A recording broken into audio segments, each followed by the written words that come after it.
বাংলাদেশকে ইতিহাস তৈরি করতে মাত্র 143 রানের প্রয়োজন, আর তারপর তারা ইতিহাস তৈরি করে দেবে। একদিন বাকি আছে, 10 উইকেট হাতে আছে বাংলাদেশ দলের, আর 143 রান প্রয়োজন আছে পাকিস্তানকে দ্বিতীয় টেস্ট ম্যাচ হারানোর জন্য। তো বাংলাদেশ দল দারুণ ক্রিকেট খেলেছে এই সিরিজে। প্রথম ম্যাচে যেভাবে ক্রিকেট খেলে পাকিস্তানকে হারিয়েছিল, কিন্তু দ্বিতীয় টেস্ট ম্যাচেও সেই একই রকম কাহিনী দেখতে পাওয়া গেল। পাকিস্তান প্রথমে ব্যাটিং করে 274 রান করেছিল, দারুণ বোলিং পারফরমেন্স করেছিল বাংলাদেশ দল, আর 274 রানে থামিয়ে দিয়েছিল পাকিস্তান দলকে। নিজের হোম টিম পাকিস্তান, আর সেই পাকিস্তান দল 274 রানে অল আউট হয়ে গেছিল বাংলাদেশের সামনে।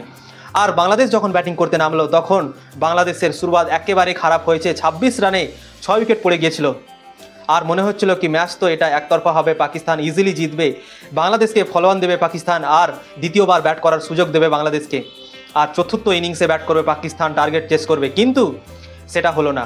পাকিস্তান এরকম সময় আসবে তারা সত্যি ভাবেনি। 26 রানে 6 উইকেট পড়ার পর মেহেদী হাসান মিরাজ আর লিটন দাস যেভাবে ব্যাটিং করেছে, সত্যি এই ইনিংসটা সত্যি আমাদের মনে থাকবে, চিরদিন মনে থাকবে। কেননা 26 রানে 6 উইকেট পড়ার পর 165 রান করেছে পার্টনারশিপ মেহেদী হাসান মিরাজ আর লিটন দাস। লিটন দাস দারুণ ইনিংস খেলেছেন টেস্ট ম্যাচে, কালকে কামব্যাক করালেন লিটন দাস। সত্যি 138 রান করেছেন লিটন দাস, আর হিরো হয়ে গেছেন পুরো বাংলাদেশের কাছে এবং পুরো বিশ্বের কাছে হিরো হয়ে গেছেন লিটন দাস। তো দারুণ পারফরমেন্স বাংলাদেশকে কামব্যাক করার জন্য।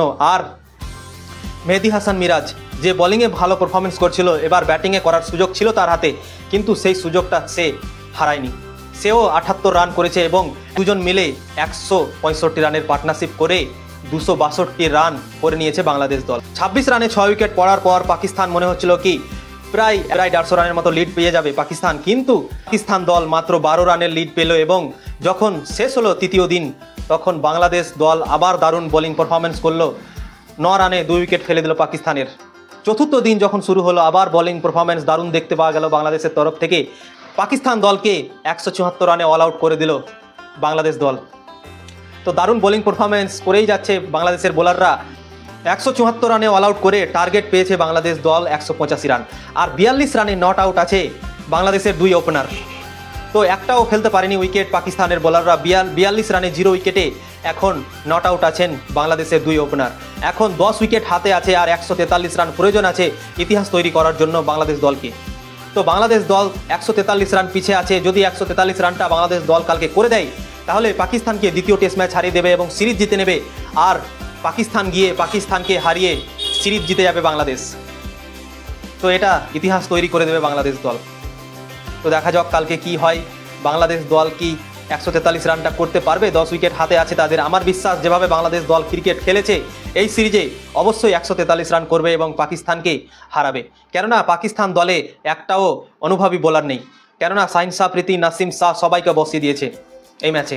যে 3টে পেস বোলার খেলছে পাকিস্তান দলে এই ম্যাচে, তাদের কোনো অনুভব নেই। তারা ফার্স্ট ক্লাস ক্রিকেট খেলেছে, কিন্তু ইন্টারন্যাশনাল ক্রিকেট খুবই কম খেলেছে, তাই জন্যই পাকিস্তানের বোলার এই ম্যাচে ভালো নেই। আমার মনে হয় বাংলাদেশ দল আসানিসে এই ম্যাচটা জিতে যাবে আর পাকিস্তানকে হারিয়ে দেবে।